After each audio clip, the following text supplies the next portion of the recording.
Saludos y bienvenidos a un nuevo episodio de Fase 24. Estamos en un episodio muy especial. Un episodio yo diría que muy para cafeteros del mundo Tolkien, porque el día en el que se lanza este episodio es el Día Internacional de Leer a Tolkien. En este caso, el de 2024, 25 de marzo de 2024, amantes de la obra de Tolkien de todo el mundo se unen, ya sea de forma presencial o de forma virtual, como es este caso, para leer algunos de sus fragmentos preferidos de la obra del profesor. Y en Fase 24 es una tradición que hemos ido manteniendo desde que existe este podcast y que poquito a poco hemos visto cómo ha ido creciendo en cuanto a participación. Más o menos yo diría que de forma paralela cómo ha ido creciendo el podcast. Este es el año en el que hemos contado con más participantes con muchísima diferencia. Muchos amigos de todos los rincones de España y también de fuera de nuestras fronteras se han unido en torno a la obra de John Ronald Reuel Tolkien para compartir algunos de esos fragmentos. Yo tenía pensado hacer una lectura este año. Quería hacer la lectura del momento en el que Gandalf se enfrenta al Balrog en Moria, pero fijaos, hemos recibido tal respuesta por parte de todo el mundo y yo creo que estáis tan cansados, entre comillas, de escucharme a mí, que hoy he preferido que sea la comunidad de Fase 24, esa comunidad que ahora mismo, en el momento que estamos grabando este episodio, estamos todos en Telegram todavía, porque hay novedades con ese tema. No sabemos si vamos a seguir en Telegram o nos vamos a tener que ir a Discord.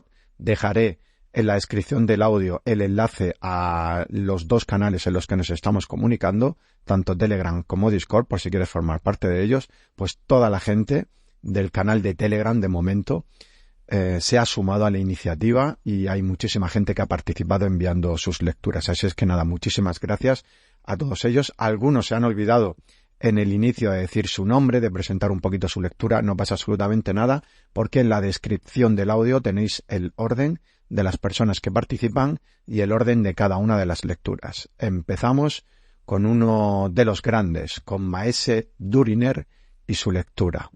Un saludo y muchísimas gracias a todos. Pero mientras así gritaba, vio a 12 cazadores bien armados que vadeaban el Teiglin, y eran elfos. Y cuando se acercaron, reconoció a uno de ellos, porque era Mablung, cazador mayor de Thingol. Y Mablung lo saludó gritando: «Túrin, nos encontramos por fin. Te estaba buscando y me alegro de encontrarte vivo, aunque los años han sido gravosos para ti». «Gravosos», dijo Túrin, «sí, como los pies de Morgoth. Pero si te alegras de encontrarme vivo, eres el último de tu especie en la Tierra Media. ¿Por qué te alegras?» «Porque eras honrado entre nosotros», respondió Mablung, «y aunque escapaste de muchos peligros, temí por ti al final. Vi la salida de Glaurung y pensé que había cumplido su funesto propósito y volvía con su amo. Pero se encaminó a Brethil, y al mismo tiempo supe por viajeros que la espada negra de Nargothrond había aparecido allí otra vez, y que los orcos evitaban la región como a la muerte. Entonces tuve miedo, y me dije: «¡Ay, Glaurung se atreve a ir donde no se atreven los orcos, en busca de Túrin! Por tanto vine aquí, tan deprisa como me fue posible para advertirte y ayudarte». «Deprisa, pero no lo bastante», dijo Túrin. «Glaurung está muerto». Entonces los elfos lo miraron maravillados y dijeron: «Has dado muerte al gran gusano. Alabado por siempre será tu nombre entre los elfos y los hombres». «No me importa», dijo Túrin, «porque también está muerto mi corazón. Pero como venís de Doriath, dadme noticias de mis parientes, porque se me dijo en Dor-lómin que habían huido al reino escondido». Los elfos no respondieron, pero por fin Mablung dijo: «Así lo hicieron en verdad, en el año antes de la aparición del dragón, pero por desgracia ya no están allí». Entonces el corazón de Túrin se detuvo, escuchando los pasos del destino que lo perseguían hasta el fin. «¡Sigue hablando!», gritó, «y no te demores». «Fueron al descampado en tu busca», dijo Mablung. fue en oposición a todo consejo, pero insistieron en ir a Nargothrond cuando se supo que tú eras la Espada Negra. Y Glaurung apareció y todos los que las custodiaban se dispersaron. A Morwen nadie la ha visto desde ese día, pero un hechizo había enmudecido a Nienor, que huyó hacia el norte y se perdió. Entonces, para asombro de los elfos, Túrin rió con fuerte risa penetrante. —¿No es acaso una broma? —gritó. —¡Oh, la hermosa Nienor! De modo que huyó de Doriath al encuentro del dragón, y del dragón a mi encuentro. ¡Qué dulce gracia de la fortuna! Era parda como una valla, oscuros sus cabellos, pequeña y esbelta como una niña elfo. Nadie podía confundirla. Entonces se desconcertó Mablung y dijo: «Pero aquí hay un error. No era así tu hermana. Era alta, y de ojos azules, y de oro fino los cabellos. La imagen misma de Húrin, su padre, en forma femenina. No pudiste haberla visto». —¿No? ¿No pude haberla visto, Mablung? —gritó Túrin. —Pero no, porque, ¿sabes? Soy ciego. ¿No lo sabías? Ciego, ciego. Y ando a tientas desde la infancia en las oscuras nieblas de Morgoth. Por tanto, dejadme. Idos, volved a Doriath, y ojalá el invierno la marchite. Maldita sea Menegroth y maldito sea tu cometido. Esto solo faltaba. Ahora llega la noche. Entonces huyó de ellos como el viento, y todos quedaron pasmados de asombro y de temor. Pero Mablung dijo: «Algo extraño y espantoso ha sucedido de lo que nosotros nada sabemos. Sigámoslo y ayudémoslo si nos es posible, porque ahora corre desesperado y sin juicio». Pero Túrin se les adelantó mucho, y llegó a Cave de Naras, y se detuvo. Y oyó el rugido del agua y vio que todos los árboles que crecían en las cercanías y a lo lejos se habían marchitado, y las hojas secas y luctuosas caían como si el invierno hubiera llegado en los primeros días del verano. «¡Cave de Naras! ¡Caved, Naeramarth!», gritó. «No mancillaré tus aguas en las que se bañó Niniel, porque todas mis acciones han sido malas, y la última la peor». Entonces desenvainó la espada y dijo: «Salve, Gurthang, hierro de la muerte. Solo tú quedas ahora. Pero ¿qué señor o lealtad conoces salvo la mano que te esgrime? Ante ninguna sangre te intimidas. ¿Recibirás a Túrin Turambar? ¿Me matarás deprisa?» Y en la hoja resonó una fría voz: «Sí, beberé tu sangre, para olvidar así la sangre de Beleg, mi amo, y la sangre de Brandir, derramada injustamente. Te mataré deprisa». Entonces Túrin aseguró la empuñadura en el suelo, y se arrojó sobre la punta de Gurthang, y la hoja negra le arrebató la vida. Pero Mablung llegó y miró la espantosa forma de Glaurung que yacía muerto, y miró a Túrin, y se sintió apenado pensando en Húrin, tal como lo había visto la Nirnaeth Arnoediad, y en el terrible destino de la casa de Túrin. Y mientras los elfos estaban allí, llegaron hombres desde Nengirith a mirar el dragón, y cuando vieron cuál había sido el fin de la vida de Túrin Turambar, se echaron a llorar. Y los elfos, enterándose por fin del sentido de las palabras de Túrin, se sintieron espantados. Entonces Mablung dijo amargamente: «También yo he sido atrapado en el destino de los hijos de Húrin, y así con palabras he dado muerte a quien amaba». Entonces levantaron a Túrin, y vieron que la espada se había partido. Así acababa todo lo que había poseído en vida. Con el trabajo de muchas manos recogieron leña, y la apilaron e hicieron una gran fogata, y destruyeron el cuerpo del dragón, hasta que no fue sino unas negras cenizas, y golpearon sus huesos hasta que quedaron confundidos con el polvo, y el sitio de la cremación fue siempre en adelante desnudo y baldío. Pero a Túrin lo colocaron sobre un alto túmulo levantado en el lugar donde había caído, y los fragmentos de Gurthang fueron puestos a su lado. Y cuando todo estuvo terminado y los cantores de los elfos y los hombres hubieron compuesto un lamento en el que se hablaba del valor de Turambar y de la belleza de Niniel, trajeron una lápida gris que se colocó sobre el túmulo, y sobre ella los elfos grabaron en las runas de Doriath: Turin, Turambar, Dagnir, Glaurunga, y debajo escribieron también Nienor Niniel, pero ella no estaba allí, ni nunca se supo a dónde la habían llevado las frías aguas del Teiglin. Y así termina la historia de los hijos de Húrin, la más larga de las baladas de Beleriand. Había una vez un perrito llamado Robert.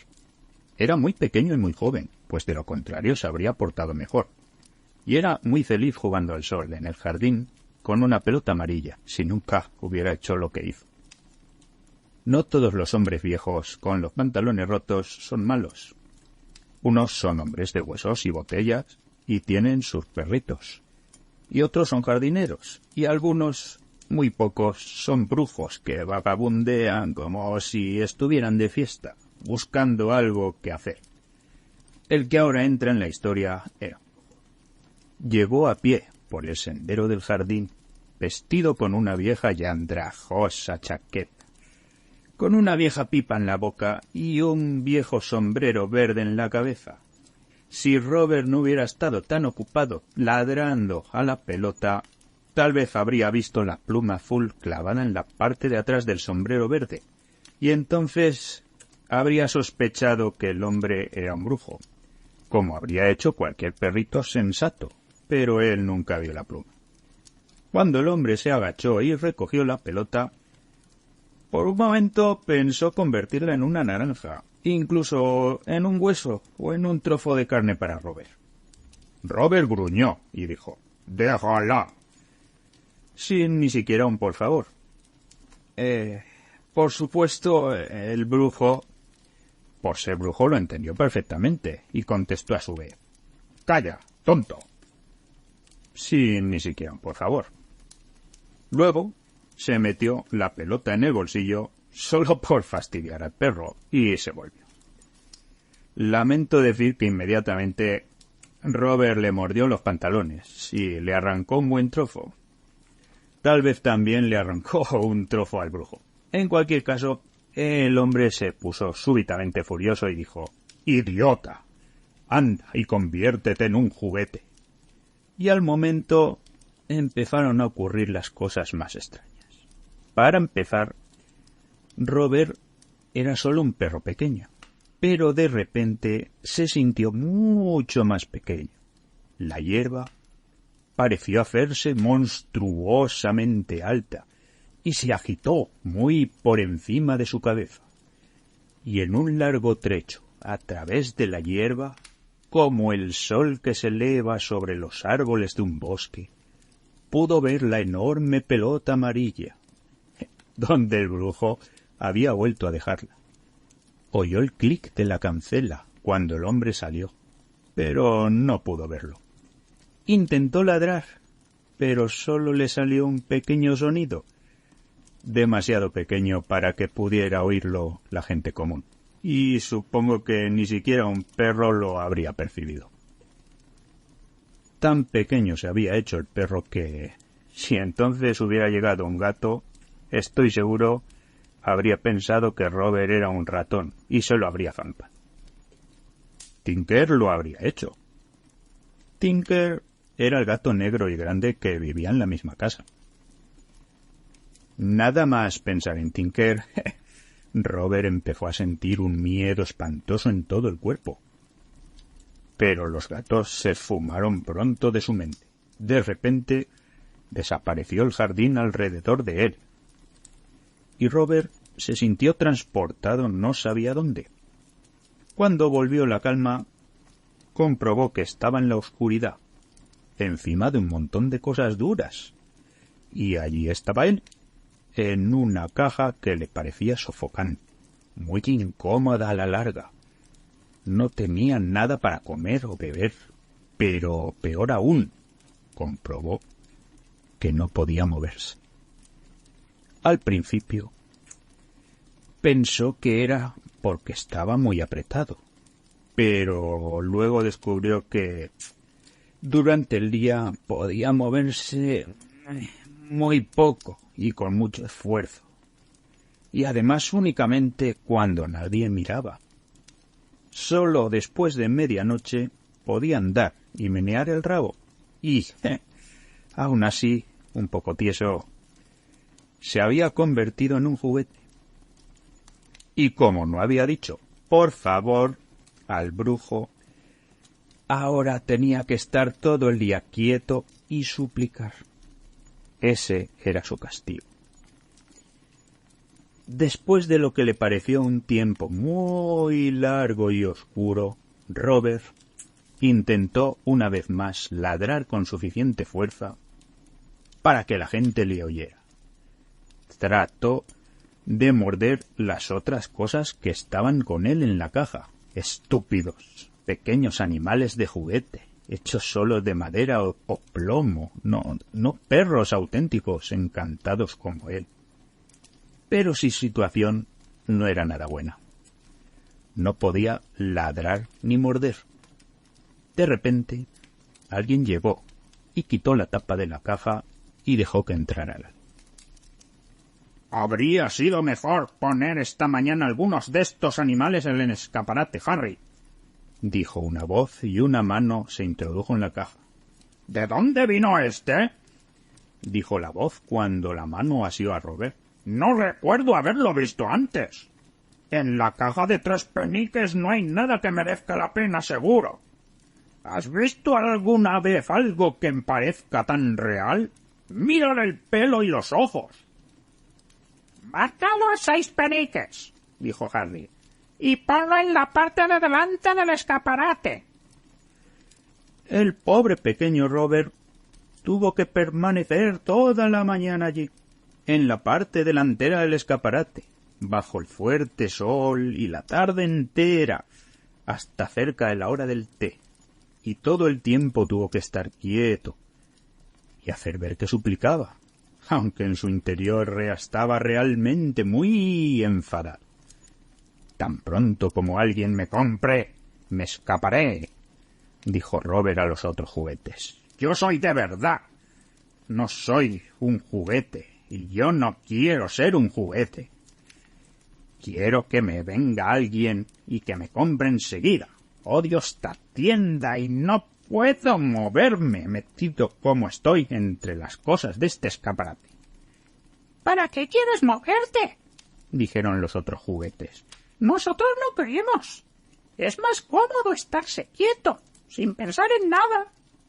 Cuando más reposes, más vivirás. Así pues, cierra el pico. Mientras hablas no podemos dormir.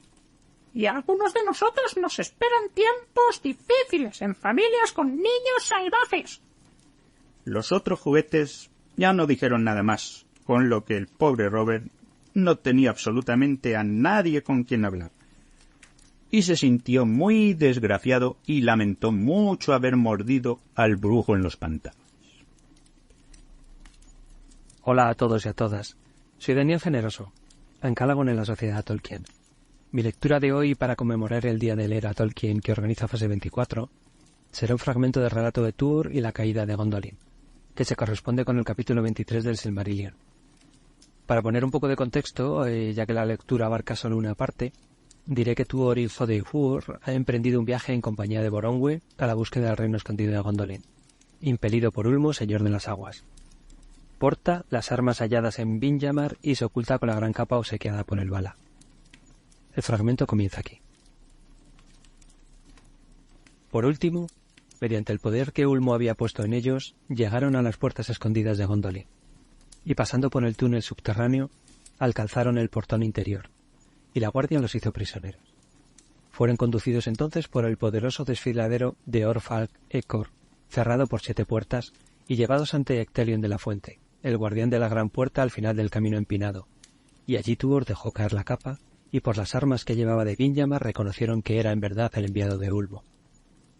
Entonces Tuor contempló el hermoso valle de Tumladen, engarzado como una joya verde entre las colinas de alrededor, y a lo lejos, sobre la altura rocosa de Amon Wareth, vio a Gondolin la Grande, ciudad de 7 nombres, cuya fama y gloria salta en el canto de todos los elfos de las tierras de Acuende.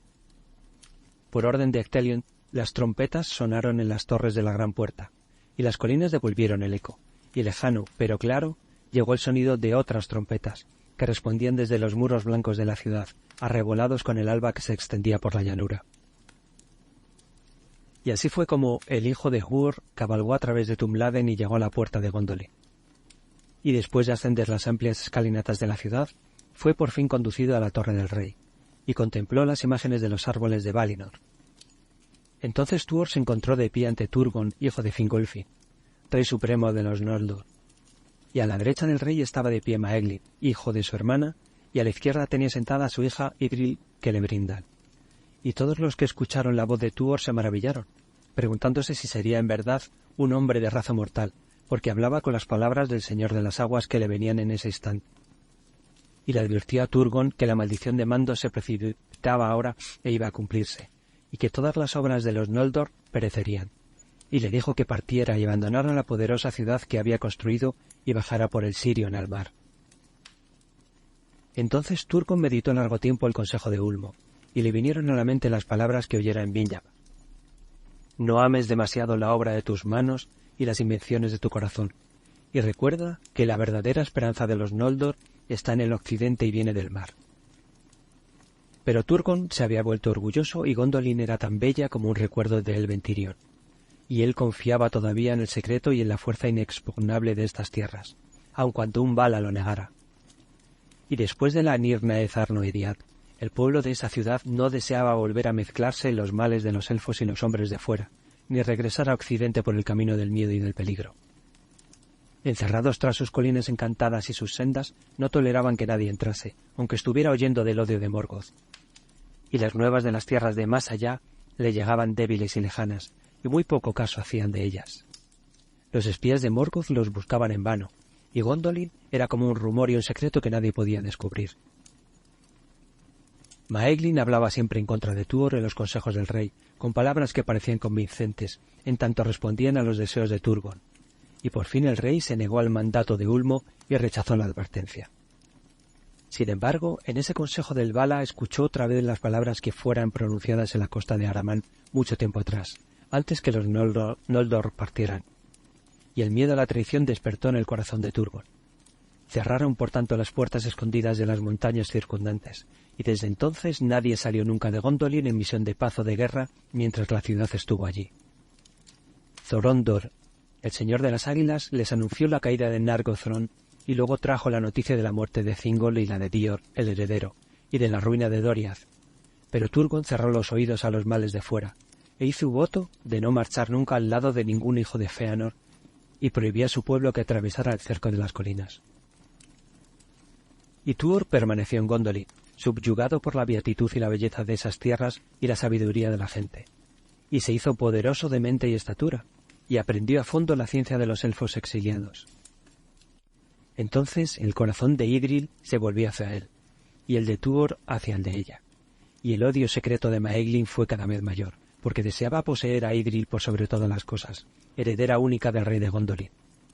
Pero tan alto estaba Tuor en la estima del rey después de haber vivido allí 7 años, que Turgon no le rehusó ni siquiera la mano de su hija, porque aunque no quería hacer caso del mandato de Ulmo, entendía que el destino de los Noldor estaba atado a aquel a quien Ulmo había enviado. Y no olvidó las palabras de Huor, le había dicho antes de que el ejército de Gondolin abandonara la batalla de las lágrimas innumerables. Entonces se celebró una gran fiesta, porque Tuor se había ganado todos los corazones, excepto los de Maeglin y sus secuaces secretos, y así ocurrió la segunda unión entre elfos y hombres. En la primavera del año siguiente nació en Gondolin Earendil Medioelfo, el hijo de Tuor e Idril Celebrimbor, y habían transcurrido 503 años desde la llegada de los Noldor a la Tierra Media. De sobrecogedora belleza era Earendil, pues llevaba en la cara una luz que parecía la luz del cielo, y tenía la belleza y la sabiduría de los Eldar, y la fuerza y la audacia de los hombres de antaño. Y el mar le hablaba siempre al oído y al corazón, como a su padre Tuor. En ese entonces los días de Gondolin eran felices y pacíficos, y nadie sabía que la región en donde estaba el reino escondido había sido revelada al fin a Morgoth, por los gritos de Húrin, cuando las tierras de más allá de las montañas circundantes, y no pudiendo encontrar la entrada, había llamado desesperado a Turgon. En adelante los pensamientos de Morgoth se volvieron incesantemente hacia la tierra que se extendía entre Anak y el curso superior de las aguas del Sirion, a donde no habían ido nunca sus sirvientes, aunque es cierto que ningún espía o criatura de Angband podía entrar allí a causa de la vigilancia de las águilas, lo que impedía la consumación de los designios de Morgoth. Pero Idril Celebrimbor era sabia y previsora, y tenía una inquietud en el corazón, y la sombra de un mal presagio descendió sobre ella como una nube. Por este motivo hizo preparar un camino subterráneo y secreto, que iría desde la ciudad y bajo el llano hasta más allá de los muros al norte de Amon Warrior, y dispuso que sólo muy pocos supieran de él, y que ni siquiera un rumor sobre estas obras llegara a oídos de Maeglin. Ahora bien, una vez y cuando Eärendil era todavía joven, Maeglin se perdió, porque como ya se dijo, amaba la minería y la extracción de metales por sobre toda otra tarea, y era amo y conductor de los elfos que trabajaban en las montañas distantes, buscando metales con que forjarían luego instrumentos de guerra y de paz. Pero Maeglin a menudo iba con algunos de los suyos más allá del cerco de las colinas, y el rey no sabía de esta desobediencia, y así ocurrió, como lo quiso el destino, que Maeglin cayera en manos de los orcos y fuera llevado a Angband. Maeglin no era ni débil ni cobarde, pero el tormento con que fue amenazado le amilanó el espíritu y compró su vida y su libertad, revelándole a Morgoth el sitio preciso de Gondolin, y los caminos por los que se podía llegar a ella y atacarla. Grande, por cierto, fue la alegría de Morgoth, y Maeglin le prometió el señorío de Gondolin en calidad de vasallo, y la posesión de Idril Celebrimbor cuando la ciudad hubiera sido tomada. Y en verdad el deseo de Maeglin por Idril y el odio que le tenía a Tuor lo ayudaron en esta traición, la más infame de todas en la historia de los días antiguos. Pero Morgoth lo envió de regreso a Gondolin por miedo de que alguien sospechara, y para que Maeglin ayudara en el ataque desde dentro cuando fuese la hora. Y Maeglin vivió en los recintos del rey con cara sonriente y maldad en el corazón, mientras la oscuridad se hacía cada vez más espesa en torno de Idril. Por último, en el año que Eärendil cumplió 7 años, Morgoth estuvo preparado, y lanzó sobre Gondolin a Balrogs y orcos y lobos, y con ellos iban dragones de la estirpe de Glaurung, numerosos y terribles. El ejército de Morgoth vino por las montañas septentrionales donde era mayor la altura y menos atenta a la vigilancia, y llegó por la noche en tiempo festivo, cuando todo el mundo de Gondolin estaba sobre los muros esperando al amanecer para cantar cuando el sol se elevara en el cielo, porque al día siguiente era la gran fiesta que ellos llamaban las puertas del verano.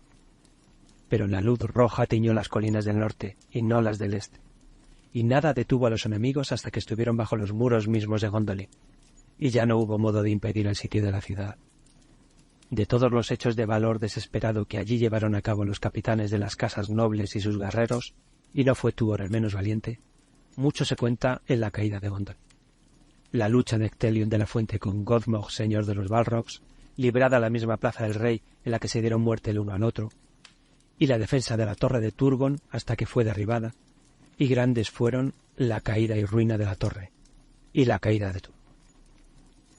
Muy buenas a todos y muchas gracias por escuchar este especial del día de leer a Tolkien, el 25 de marzo. Es una fecha señalada en el calendario tolkieniano y porque es realmente el día del año nuevo, el día del comienzo y la destrucción del Anillo. Así que bueno, os invito a escuchar con mucha emoción. A mí me emociona muchísimo escuchar a todos los compañeros que siempre nos transmiten, pues, tanto con sus voces, tanto con estos textos que el profesor nos ha dejado, que siempre también me gusta aportar mi granito de arena. Y yo, que bueno, soy Pablo, ¿no? Parte del equipo habitual, ¿no? De Fase 24, que os hablo, ¿no? Desde Granada, me gusta mucho intentar dar, pues esa sensación en esos fragmentos que a mí tanto me emocionan. Y hoy os traigo un fragmento un tanto desconocido, ¿no? Aunque muchas veces yo sí lo he citado, yo sí lo comento, y los que me conocen saben que me gusta mucho, que es y perdón por mi élfico, la Thalabeth Finrod Anandred, que básicamente es la conversación entre Finrod, el rey elfo, y Andred, una mujer humana, sabia y ya anciana, en el que hablan pues de muchas cosas, ¿no? Pero el fragmento en el que yo quiero transmitiros todo esto es acerca de la esperanza. Y creo verdaderamente que es un fragmento hermoso. precioso.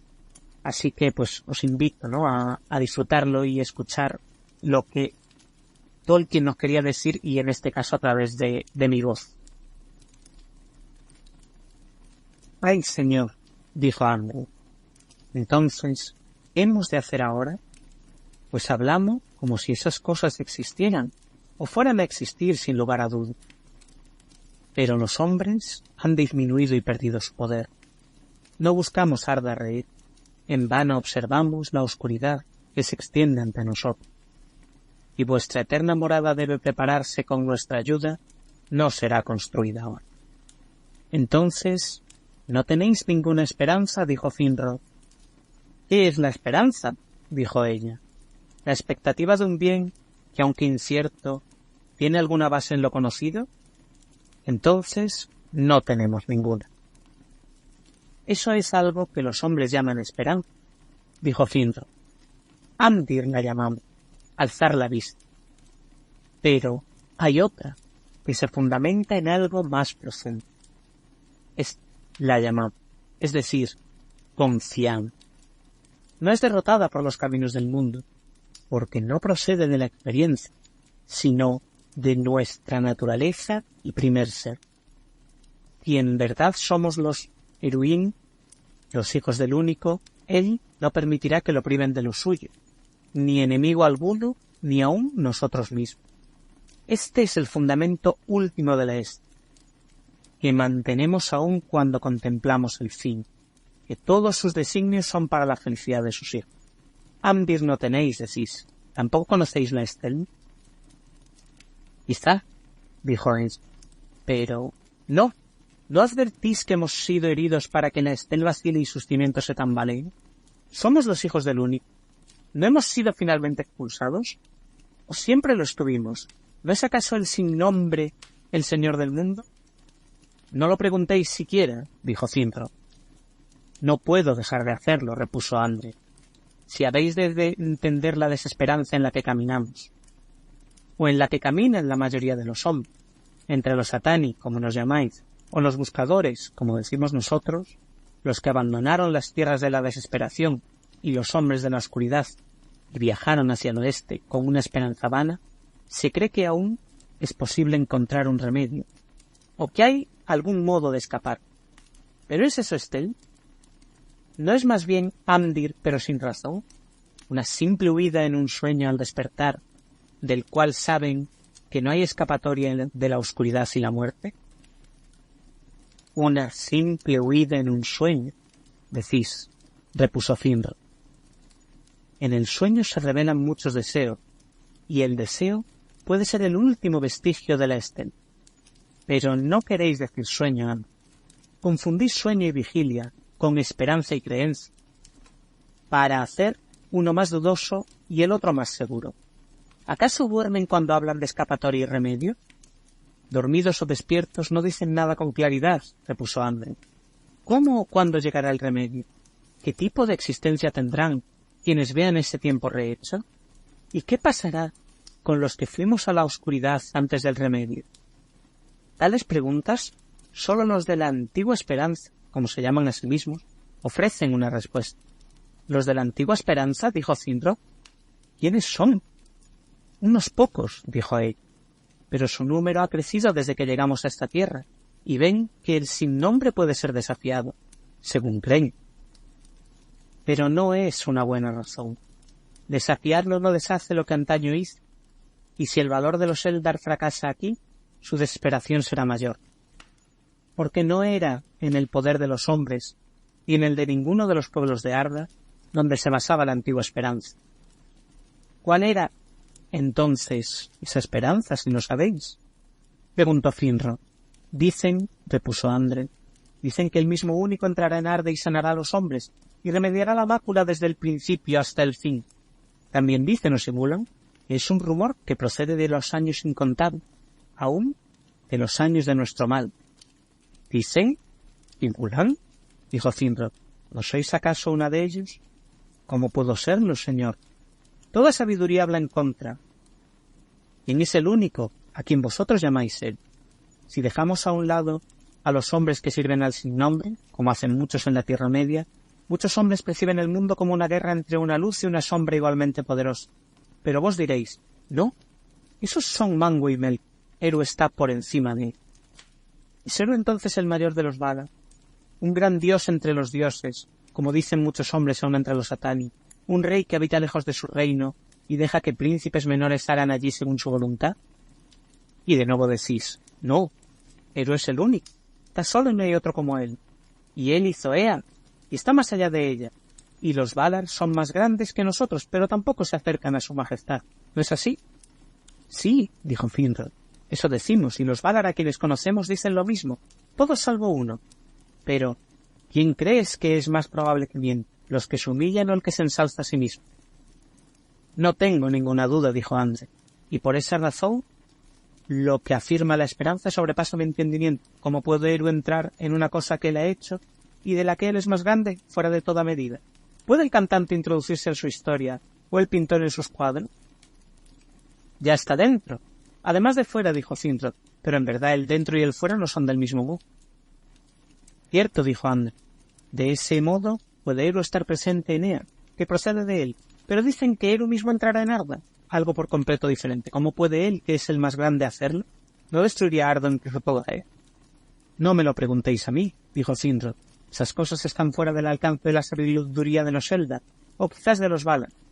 Pero sospecho que vuestras palabras os confunden, y que cuanto decís más grande, penséis en las dimensiones de Arda, donde la vasija más grande no puede contenerse en la más pequeña. Pero tales palabras no pueden usarse para lo inconmensurable. Si Eru quisiera hacerlo, no dudo que le encontraría una manera, aunque no puedo proveerla. Porque según creo, si él mismo tuviera que entrar, debería seguir siendo como es, el autor exterior. Y sin embargo, André, hablando con humildad, no puedo imaginar de qué otra manera podría lograrse el remedio, porque Eru no tolerará, sin duda, que Melkor tuerza el mundo según su voluntad y triunfe al final. Pero no es posible imaginar un poder mayor que el de Melkor, salvo solo el de Eru. Por tanto, si Eru no desea abandonar su obra en manos de Melkor, quien, de otro modo, conseguiría el dominio, debe venir a derrotar. Mas, aun si Melkor, o el Morgoth en el que se ha convertido, pudiera de alguna forma ser derribado o expulsado de Arda, su sombra permanecería y el mal que ha forjado y sembrado como una semilla crecería y se multiplicaría. Y si ha de encontrarse alguna cura antes de que todo termine, si una nueva luz ha de oponerse a la oscuridad o un remedio ha de sanar las heridas, debe venir de fuera, cree. Entonces, señor, dijo Andrés, levantando la vista con asombro, ¿creéis en esa esperanza? No me preguntéis aún, repuso él, pues todavía son para mí extrañas nuevas las que llegan de lejos. Jamás se ha hablado de tal esperanza a los que solo a vosotros os fue enviada. Y sin embargo, por vuestro intermedio podemos oírla y elevar los corazones. Hizo una pausa, y al cabo de un rato mirando gravemente a Andrés dijo, sí, mujer sabia. Quizás se decretó que nosotros los Kendi y vosotros los Atani, antes de que el mundo envejeciera, nos encontráramos, intercambiáramos nuevas, y así nosotros supiéramos de la esperanza a través de vosotros. Quizás se decretó, en verdad, que tú y yo, André, nos sentáramos aquí y habláramos juntos, a través del abismo que separa nuestros linajes, para que no estemos por completo asustados mientras la sombra crece en el... Pero de todas las gentes, solo los marineros del gremio de los aventureros no estaban contentos. Durante 15 años, Aldarion se había quedado en Númenor y no condujo ninguna expedición al extranjero. Y aunque había capitanes valientes que habían sido formados por él, estos capitanes no tenían ni la riqueza ni la autoridad del heredero del rey, y los viajes eran entonces menos frecuentes y más breves, y rara vez iban más allá de la tierra de Gil-galad. Además, la madera no abundaba ya en los astilleros, porque Aldarion descuidaba los bosques, y los aventureros le rogaron que volviera a trabajar otra vez. Aldarion atendió este ruego, y al principio Erendis iba con él a los bosques, pero le entristecía ver cómo lo derribaban los árboles en su momento de mayor esplendor, y cómo luego los cortaban y aserraban. Por tanto, muy pronto, Aldarion iba solo, y ya no estuvieron tanto juntos. Ahora bien, llegó el año en que todos esperaban el casamiento del heredero del rey, porque no era costumbre que el compromiso durara mucho más de 3 años. Una mañana de esa primavera, Aldarion cabalgó desde el puerto de Alduin por el camino que lleva a la casa de Beregar, porque había sido invitado a ir, y Erendis había ido antes que él por los caminos del interior. Cuando llegó a la cima del gran risco que dominaba la región y protegía el puerto desde el norte, se volvió y miró al mar. Soplaba un viento del oeste, como ocurría a menudo en esa estación.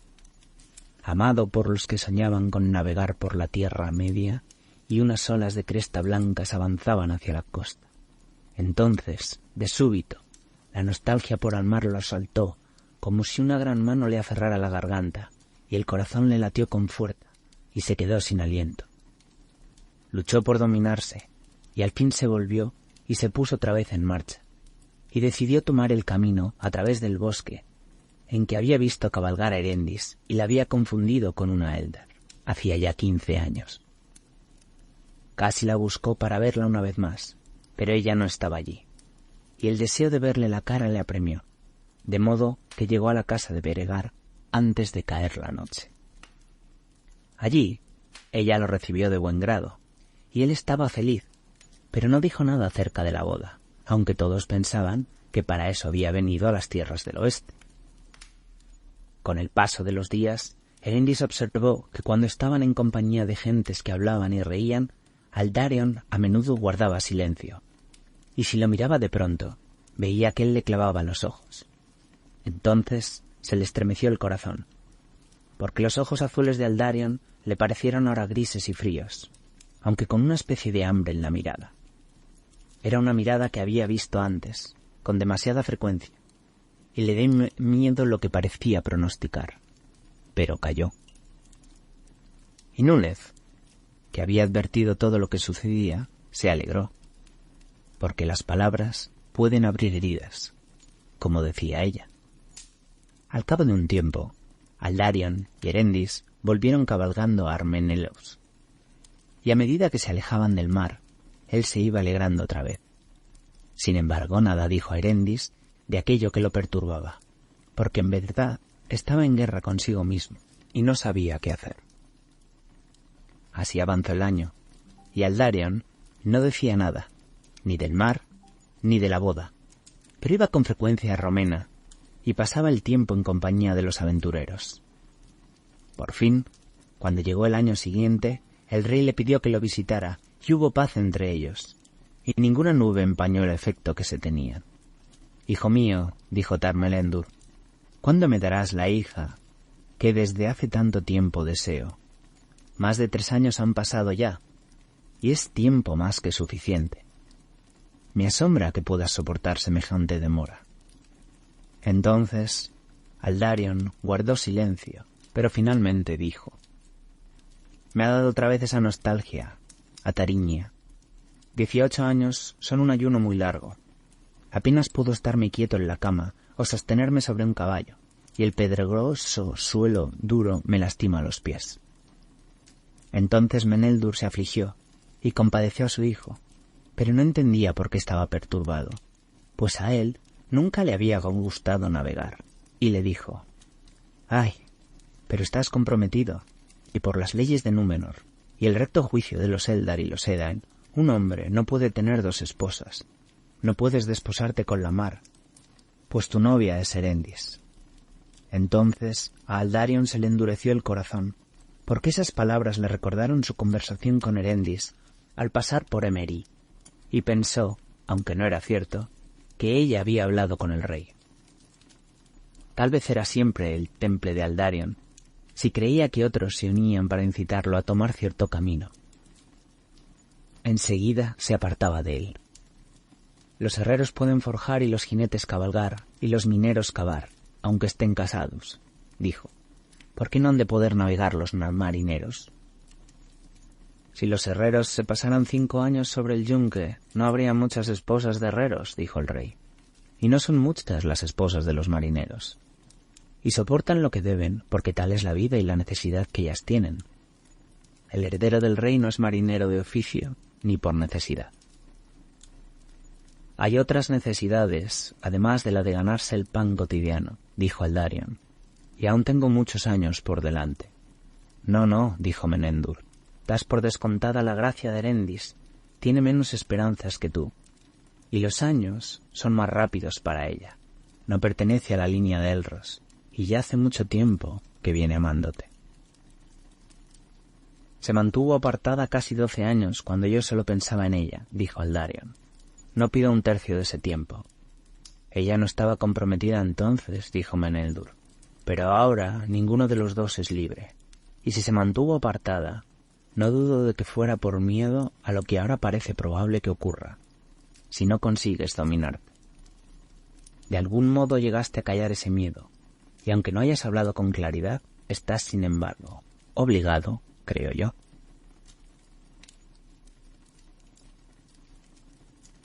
Sería mejor que yo mismo hablara con mi novia y no por interpósita persona, y dejó a su padre. No mucho después le habló a Erendis de su deseo de surcar de nuevo las vastas aguas, y de que había perdido el sueño y el descanso. Pero ella se mantuvo sentada, pálida y en silencio. Por fin, dijo, creía que veníais a hablar de nuestra boda. Lo haré, dijo Aldarion. Será no bien regrese, si aguardáis. Pero al ver el dolor en la cara de Erendis, se sintió conmovido y tuvo un pensamiento. Será ahora, dijo. Será antes de que este año acabe, y entonces haré una nave como nunca se ha hecho. La casa de una reina sobre las aguas, y navegaréis conmigo, Erendis, por la gracia de los Valar, de Yavanna y de Oromé, a quienes amáis. Navegaréis a tierras donde os mostraré florestas como no habéis visto nunca, donde aún ahora cantan los Eldars, o bosques más intensos que número, libres y salvajes, desde el principio de los días, donde todavía puede escucharse el gran cuerno de Orome, el Señor. No, Aldarion. Me alegro de que el mundo aún tenga cosas como esas de las que habláis, pero yo nunca las veré. Porque no lo deseo. Mi corazón pertenece a los bosques de Númenor. Si por amor a vos me embarcara, no volvería. Está más allá de mis fuerzas soportarlo, y si no viera la tierra, moriría. El mar me odia, y ahora se venga de que os apartara de él. Aunque yo huyera de vos, idos, mi señor, pero tened piedad, y no tardéis tantos años, como ya antes perdí. Saludos, Fase 24. Soy Juanma, Freawood, del Esmial Montaraz de la Sociedad Tolkien Española, y gran fan, por supuesto, del podcast Fase 24. Os hablo desde Salamanca, y quería aprovechar esta oportunidad que nos da Javi para leer en el Día Internacional de leer a Tolkien, de leer el final del capítulo El desastre de los Campos Gladios, de los cuentos inconclusos de Númenor y la Tierra Media, donde Tolkien, con una increíble fuerza narrativa, nos describe la muerte de Isildur, enfrentándose, a pesar de su gran poder, a un poder aún mayor que el suyo, que es el del Anillo de Sauron. El texto dice así: Isildur se volvió hacia el oeste, y cogiendo el anillo que pendido de una fina cadena le colgaba del cuello metido en una pequeña bolsa, se lo puso en el dedo con un grito de dolor. Y nunca los ojos de nadie volvieron a ver en la Tierra Media. Pero la de Endilmir del oeste no podía apagarse, y de pronto refulgió roja, iracunda como una estrella ardiente. Los hombres y los orcos se hicieron a un lado temerosos.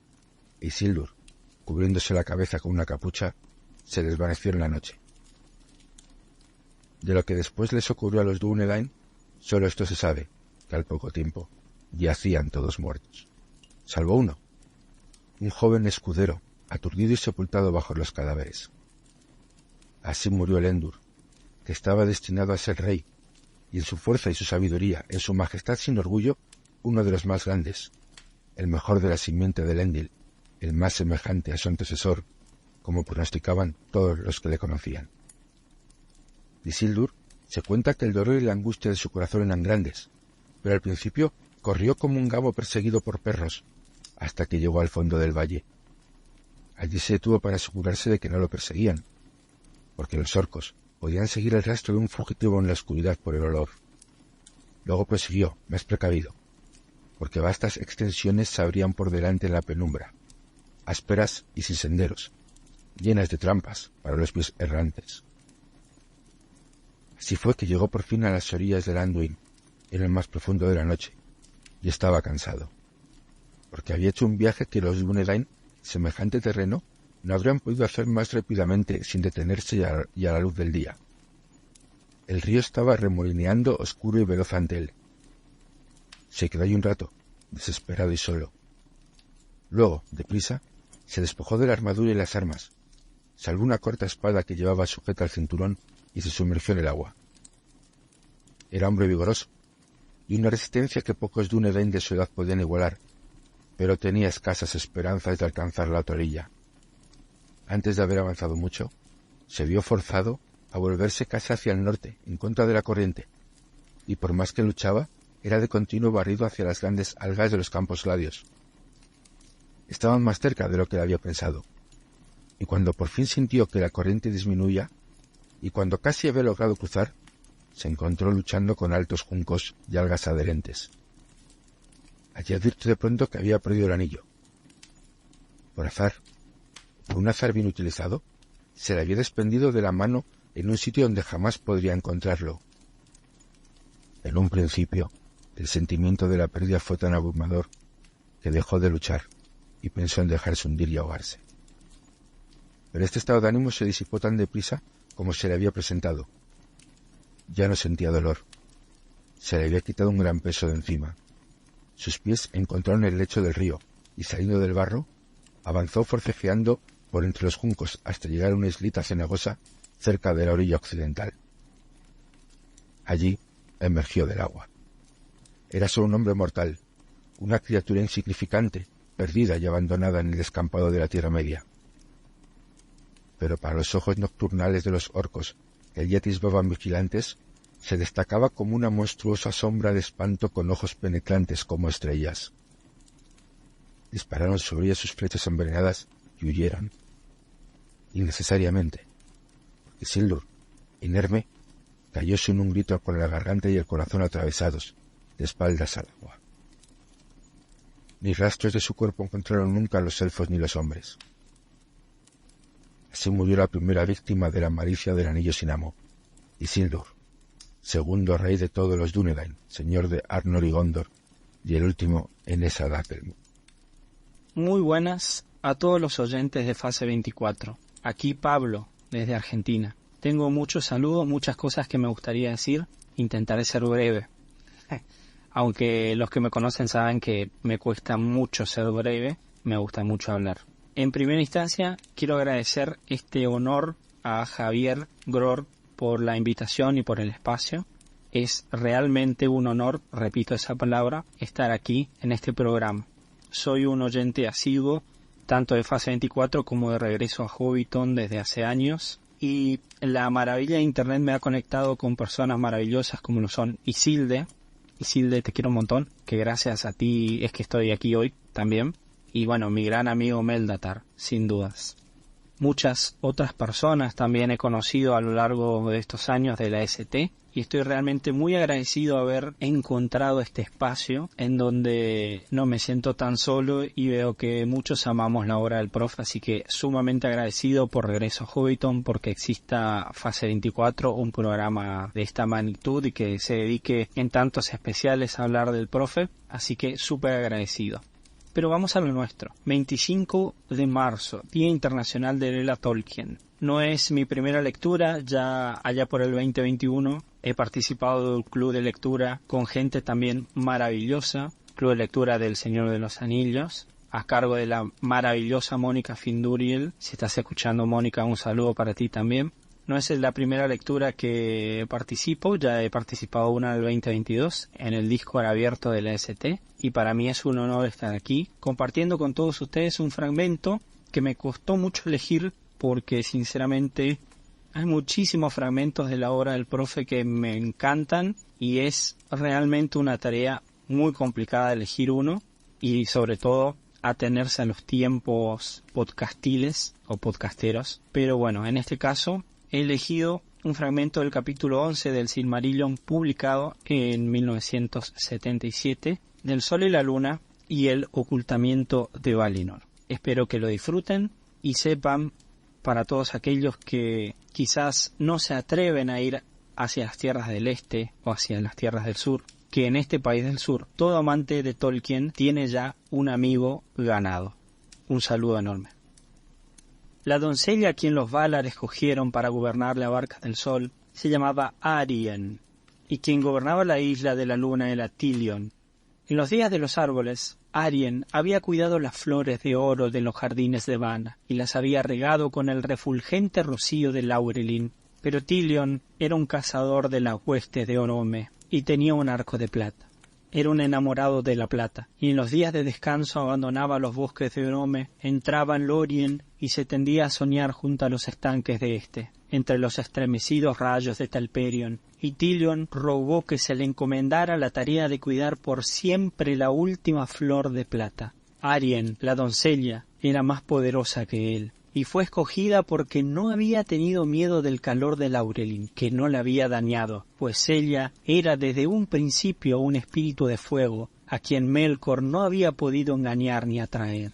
Demasiado brillantes eran los ojos de Arien para que ni siquiera los Eldar pudiesen mirarlos, y abandonando Valinor, se había despojado de la forma y los vestidos que como todos los Valar había llevado allí hasta entonces, y se convirtió en una llama desnuda, de terrible esplendor.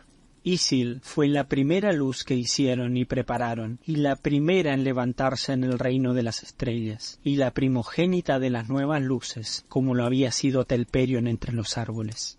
Entonces, por un tiempo, el mundo tuvo luz lunar, y muchas cosas se agitaron y despertaron que habían estado aguardando largamente en el sueño de Yavanna. Los siervos de Morgoth estaban muy asombrados, pero los elfos de las tierras exteriores miraron arriba con deleite, y mientras la luna se alzaba por sobre la oscuridad occidental, Fingolfin ordenó que soplaran las trompetas de plata, e inició su marcha hacia la Tierra Media, y las sombras de las huestes avanzaban delante, negras y largas.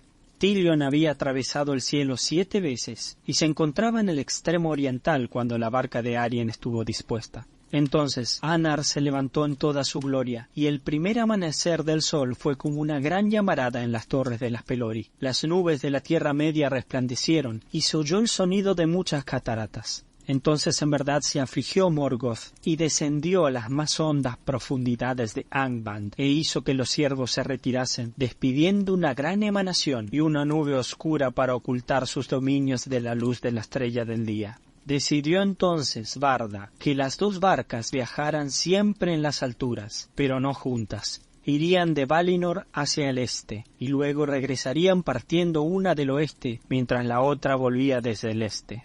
Así, pues, los primeros nuevos días se midieron de acuerdo con el modo de los árboles, desde la mezcla de las luces cuando Arien y Tilion recorrían el cielo, por encima del cinturón de la tierra. Pero Tilion era inconstante y de marcha incierta, y no se atenía al curso designado, e intentaba aproximarse a Arien, atraído por aquel esplendor, aunque la llama de Anar lo quemara y la isla de la luna quedara oscurecida. En consecuencia, por causa de la inconstancia de Tilion, y más todavía por los ruegos de Lórien y este, que dijeron que el sueño y el descanso habían quedado eliminados de la tierra, y que las estrellas estaban ocultas, Varda cambió de decisión y reservó un tiempo para que en el mundo hubiera todavía luz y sombra. Anar descansó por tanto un rato en Valinor, yaciendo sobre el seno fresco del mar exterior, y el atardecer, la hora de la caída y el descanso del sol fue la de más luz y alegría en Aman. Pero el sol no tardó en ser arrastrado hacia abajo por los siervos de Ulmo, y se precipitó entonces deprisa por debajo de la tierra, y se volvió de ese modo invisible en el este, y allí se elevó otra vez, por temor de que la noche fuera larga en exceso, y el mal echara a andar bajo la luna. Pero por obra de Anar, las aguas del mar exterior se hicieron cálidas, y resplandecieron como fuego, y Valinor tuvo luz por un rato después de que Arien partiese. Pero mientras viajaba bajo la tierra y hacia el este, el resplandor menguaba y Valinor se oscurecía, y los Valar se lamentaban entonces como nunca por la muerte de Laurelin. Al amanecer, las sombras de las montañas de la defensa se extendían pesadas sobre el reino bendecido. Varda ordenó a la luna que viajara de igual manera, y luego de avanzar bajo la tierra que se levantara en el este, aunque sólo después de que el sol hubiera descendido. Pero Tilion avanzaba con paso incierto, como lo hace todavía, y aún se sentía atraído por Arien, como siempre le ocurrirá. de modo que con frecuencia puede vérselos juntos por sobre la tierra, y acaece a veces que él se acerca tanto, que su sombra rebana el brillo del sol, y hay oscuridad en medio del día. Por lo tanto, y desde entonces, los Valar contaron los días por la llegada y la partida de Anar hasta el cambio del mundo, porque Tilion rara vez se demoraba en Valinor, y en cambio iba deprisa y a menudo por la tierra occidental, por Abazar, o Araman, o Valinor, y se sumergía en el abismo de más allá del mar exterior, marchando solo en medio de las grutas y cavernas que se abren en las raíces de Arda. Allí a menudo erraba largo tiempo y se demoraba en volver. Además, al cabo de la larga noche, la luz de Valinor era aún más abundante y hermosa que en la Tierra Media, ya que el sol descansaba allí, y en esa región las luces del cielo se acercaban a la tierra. Pero ni el sol ni la luna son capaces de resucitar la luz de antaño, aquella que venía de los árboles antes que los tocara el venero de Ungoliant. Esa luz vive ahora solo en los Silmarils. Saludos, oyentes y compañeros de Fase 24. Mi nombre es Oscar, y en este día de leer a Tolkien he seleccionado para compartir con vosotros un fragmento de El Camino Perdido, que también se puede encontrar en La caída de Númenor de Brian Sibley. Es una versión temprana de una historia en la que Elendil tiene una conversación con su hijo, aquí llamado Herendil, en algún momento cercano a la caída. Quienes estáis familiarizados con la obra del profesor, identificaréis que otros nombres y hechos no se corresponden exactamente con lo que ha perdurado en el Legendarium. El fragmento dice así: Elendil caminaba por el jardín, pero no para contemplar su belleza a la luz del anochecer. Estaba preocupado y tenía la mente vuelta hacia adentro. La casa con la torre blanca y el tejado dorado brillaban detrás de él en la puesta de sol, pero sus ojos estaban fijos en el sendero ante sus pies. Bajaba a la orilla para bañarse en los estanques azules de la cala que había más allá del final del jardín, como acostumbraba hacer a esa hora. También esperaba encontrar allí a su hijo Herendil. Había llegado el momento de hablar con él. Al cabo, llegó al gran seto de la baralda que cercaba el jardín en su extremo inferior, en la parte occidental. Era una vista familiar, pero los años no podían empañar su belleza. Habían transcurrido 7 docenas de años o más desde que él mismo lo plantara cuando proyectaba el jardín antes de su matrimonio, y había bendecido su buena fortuna. Que las semillas habían llegado de Eresia, en el lejano oeste, de donde los barcos venían rara vez ya en aquellos días, y ahora ya nunca. Pero el espíritu de esa tierra bendecida y de su hermosa gente permanecía en los árboles que habían crecido de aquellas semillas. Las largas hojas verdes tenían el reverso dorado, y cuando la brisa marina las agitaba, susurraban con un sonido de muchas voces dulces, y relucían como rayos de sol en las aguas ondeantes. Las flores eran pálidas con un rubor amarillo y brotaban rápidamente en las ramas como la nieve iluminada por el sol, y su aroma llenaba toda la parte inferior del jardín, suave pero claro. Los marineros de los días antiguos decían que la fragancia de la baralda podía sentirse en el aire mucho antes de que la tierra de Eresia estuviera a la vista, y que provocaba un deseo de reposo y una gran alegría. Él había visto los árboles floridos día tras día, porque sólo dejaban de florecer en escasos intervalos. Pero ahora, de pronto, al pasar, el aroma lo golpeó con una fragancia penetrante, conocida y a la vez completamente extraña. Por un momento, le pareció que no la había olido nunca. Horadaba las preocupaciones de su mente, de un modo desconcertante, sin ocasionarle un placer familiar, sino una nueva inquietud. «Eresia, Eresia», dijo, «ojalá estuviera allí, y ojalá no fuera mi destino vivir en Númenor, a medio camino entre los mundos, sobre todo en estos días de confusión». Pasó bajo un arco de hojas brillantes y descendió con rapidez los eslabones tallados en la roca, hacia la playa blanca. Elendil miró en torno, pero no encontró a su hijo. En su mente surgió una imagen del cuerpo blanco de Herendil, fuerte y hermoso en el umbral de una pronta virilidad, surcando las aguas o tumbado en la arena resplandeciente al sol. Pero Herendil no estaba allí, y la playa parecía extrañamente vacía. Elendil examinó la cala y los muros de piedra una vez más, y mientras miraba, sus ojos se dirigieron por casualidad a su propia casa, entre los árboles y las flores de las pendientes sobre la orilla, blanca y dorada, brillante en el sol poniente. Y se detuvo y miró. De repente, la casa se erguía en el lugar como algo real e imaginario a la vez, como algo de otro tiempo y otra historia, hermosa, amada, pero extraña, despertando el deseo como si perteneciera a un misterio todavía sin desvelar. No fue capaz de interpretar la sensación. Suspiró. Supongo que es la amenaza de la guerra lo que me hace contemplar las cosas hermosas con tanta inquietud, pensó. La sombra del miedo se interpone entre nosotros y el sol. Todas las cosas parecen ya perdidas. Pero son extrañamente hermosas vistas así. No lo sé. Me lo pregunto. Ah, Númenore. Espero que los árboles den flor en tus colinas los años venideros igual que ahora. Que tus torres se hacen blancas a la luna y amarillas al sol.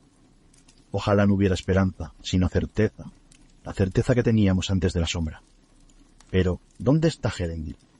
Debo verlo y hablar con él, más claramente que nunca, antes de que sea demasiado tarde. El tiempo se está acabando. «Herendil», llamó, y su voz resonó en la orilla cóncava sobre el sonido suave de las olas que caían dulcemente. «Herendil». Y mientras llamaba, le pareció oír su propia voz y advertir que era fuerte y curiosamente melódica. «Herendil», volvió a llamar. Al cabo hubo una llamada que respondía. Una joven voz muy clara llegó de cierta distancia, como una campana de una taberna. «Manie, Ato, Manie». Durante un breve instante, Herendil creyó que las palabras eran extrañas. «Manie, Ato». «¿Qué pasa, padre?» Entonces la sensación pasó. «¿Dónde estás?» «Aquí». «No te veo». «Estoy sobre el muro, mirándote». Herendil levantó la vista. Subió entonces otro tramo de escaleras de piedra en el extremo septentrional de la cana. Salió a un espacio plano allanado y nivelado en la cumbre del pináculo saliente de roca. Había sitio para yacer al sol o para sentarse en un gran sitial de piedra con la espalda apoyada en el acantilado, en cuya cara caía una cascada de tallos trepadores con guirnaldas azules y flores de plata. Tumbado en la piedra, con la barbilla en las manos, había un joven. Estaba contemplando el mar y no volvió la cabeza cuando su padre llegó y se sentó en el sitial. «¿Con qué estás soñando, Herendil, para que tus oídos no oigan?»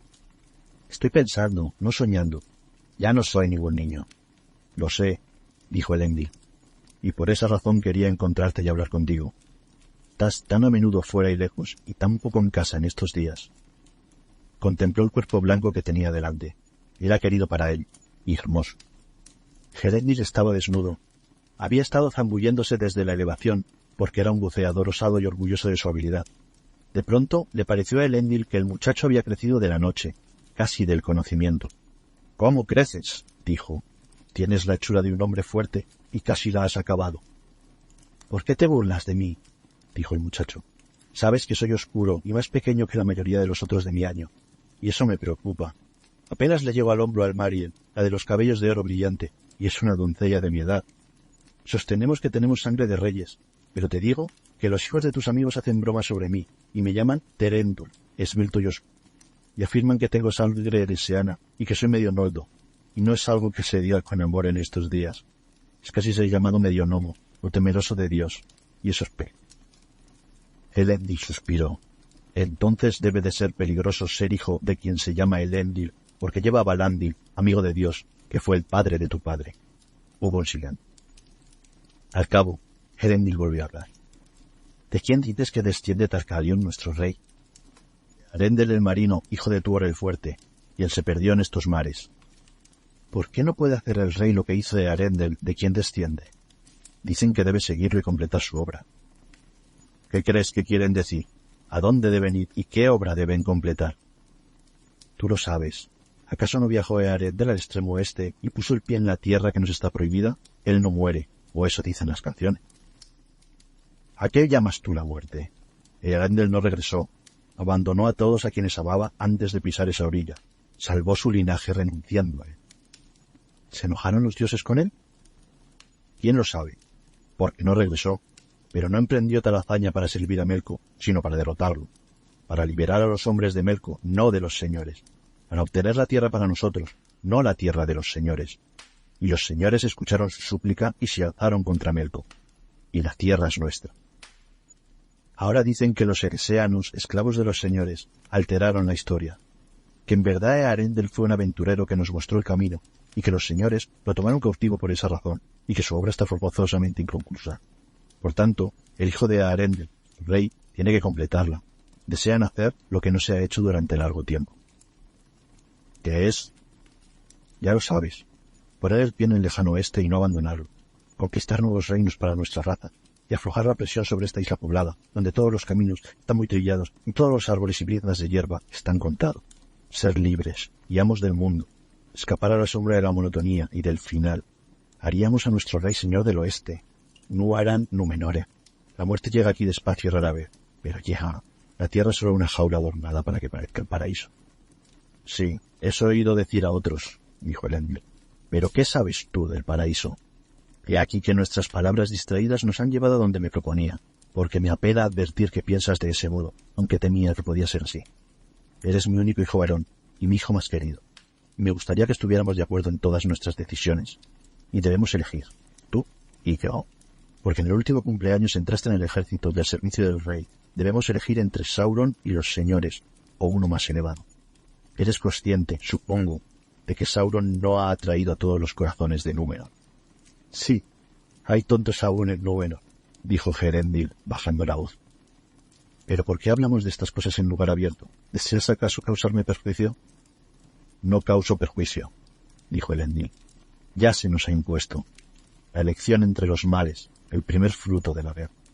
Pero he aquí, Herendil, que nuestra casa es sabia y atesora el conocimiento, y durante mucho tiempo ha sido reverenciada por esa razón. Yo seguí a mi padre, como me fue posible. ¿Me sigues tú a mí? ¿Qué sabes de la historia del mundo o de Númenor? No tienes más que 4 decenas de años y eras solo un niño pequeño cuando llegó Sauron. No entiendes cómo eran los días antes de Endor. No puedes elegir en Isla. Pero ya han elegido otros de mayor edad y conocimientos que los míos, los tuyos, dijo Herendil. Y dicen que la historia les da la razón y que Sauron ha arrojado una nueva luz sobre ella. Sauron conoce la historia, toda la historia. Sauron la conoce, es cierto, pero tuerce el conocimiento. ¡Sauron miente! La furia creciente hizo que Elendil subiera la voz al hablar. Las palabras sonaron como un desafío. —¡Estás loco! —dijo su hijo, volviéndose al fin sobre un costado y mirando cara a cara a Elendil con horror y miedo en los ojos. —No me digas esas cosas. ¿Podrían? ¿Quiénes podrían? ¿Y qué podrían hacer? —dijo Elendil. Pero un temor glacial pasó de los ojos de su hijo a su propio corazón. —No preguntes. No hables tanto. Herendil se volvió y yació postrado con el rostro entre las manos. Sabes que es peligroso para todos nosotros. Sea como sea, Sauron es poderoso y tiene oídos. Temo las mazmorras. Y te quiero. Atarin Yatie Melane. Atarin Yatie Melane. Padre mío, te quiero. Las palabras sonaron extrañas, pero dulces, y se clavaron en el corazón de él. Ayo Yai Yetie Mela. Y yo también, hijo mío, te quiero, dijo, sintiendo cada sílaba extraña, pero vívida según la pronunciaba. Pero vamos dentro. Es demasiado tarde para bañarse. El sol se ha ido. Hay resplandor hacia el oeste, en los jardines de los dioses. Pero el crepúsculo y la oscuridad se acercan, y la oscuridad ya no es sana en esta tierra. Vamos a casa. Tengo que decir y preguntarte muchas cosas esta noche, a puerta cerrada, donde quizá te sientas más seguro. Volvió la vista al mar, al que amaba, deseando bañar su cuerpo en él como para librarse del agotamiento y las preocupaciones. Pero la noche se acercaba. El sol había desaparecido y se hundía rápidamente en el mar. Había fuego en las olas lejanas, pero se desvanecían apenas encendido. Del oeste se levantó de pronto un viento frío, agitando el agua amarilla de la orilla. Por sobre el borde iluminado por el fuego se levantaron unas nubes oscuras que extendieron grandes alas al sur y al norte y parecieron amenazar la tierra. Elendil se estremeció. Las águilas del Señor del Oeste llegan con amenaza a Númenor, murmuró. ¿Qué estás diciendo? Dijo Elendil. ¿Acaso no se ha decretado que el rey de Númenor será llamado Señor del Oeste? Lo ha decretado el rey, pero eso no hace que sea así, repuso Elendil. Pero no diré en voz alta lo que presagia mi corazón. Vamos. La luz decaía rápidamente cuando subieron los senderos del jardín entre las flores, pálidas y luminosas en el crepúsculo. Los árboles esparcían dulces fragancias nocturnas. Un lomelinde empezó su canto conmovedor junto a un estanque. Delante de ellos se alzaba la casa. Las paredes blancas resplandecían como si la luz de la luna estuviera aprisionada en su sustancia. Sin embargo, no había luna, solo una luz fría, difusa y sin sombra. En el cielo claro como frágil cristal, unas pequeñas estrellas clavaban sus llamas. Una voz caía de una ventana alta, como la plata en el estanque del crepúsculo en que caminaban. Elendil la conocía. Era la voz de Firiel, una doncella de su casa, hija de Orontor. El alma se le cayó a los pies, porque Firiel vivía en su casa debido a que Orontor había partido. Los hombres decían que había emprendido un largo viaje, otros Afirmaban que había huido del desagrado del rey. Elendil sabía que estaba en una misión de la que quizá no volviera nunca, o volviera demasiado tarde. Y él amaba a Brontor, y Firil era hermosa. Ahora la voz cantaba una canción crepuscular en la lengua ereseana, pero compuesta por los hombres mucho tiempo atrás. El ruiseñor calló. Elendil se quedó quieto para escuchar, y las palabras le llegaron lejanas y extrañas, como una melodía en una lengua arcaica entonada tristemente en un crepúsculo olvidado, al principio del viaje del hombre por el... Iluvatar engare edidaina firimoin, araventatora marinar valiori numesia. El Padre hizo el mundo para elfos inmortales, y lo dejó en manos de los señores que están en el oeste. Así cantaba Firil en lo alto, hasta que su voz cayó tristemente en la pregunta con que acaba la canción. Man tare anta bandin iluvatar, en miare tali tiel, ire anarim yakeruba. ¿Qué me dará Ilúvatar, oh Ilúvatar, en el día más allá del fin, cuando mi sol se apague? Emanantávaro, ¿qué me dará en verdad? Dijo Elendil con sombríos pensamientos. No debería cantar esa canción en una ventana, dijo Herendil, rompiendo el silencio. Ahora la cantan de otra manera. Milcor regresa, dice, y el rey nos dará el sol para siempre. Sé lo que dicen, dijo Elendil. No se lo digas a tu padre, ni en esta casa. Entró por una puerta oscura y Herendil lo siguió, contrayendo los hombros. Muy feliz día de leer a Tolkien. He elegido el fragmento del espejo de Galadriel, una de las partes finales del capítulo, cuando Frodo contempla su posible futuro, pero me interesa más que la visión de Frodo, la reacción de Galadriel. Cómo Galadriel es tentada por Frodo para tomar el anillo y finalmente lo descarta. Seguramente la persona más poderosa de la Tierra Media, que no es un maya, el ser vivo en la Tierra Media, que no es un semidios con más poderes, tiene la tentación del anillo único y la rechaza, con un gran sufrimiento. Me parece un fragmento muy interesante.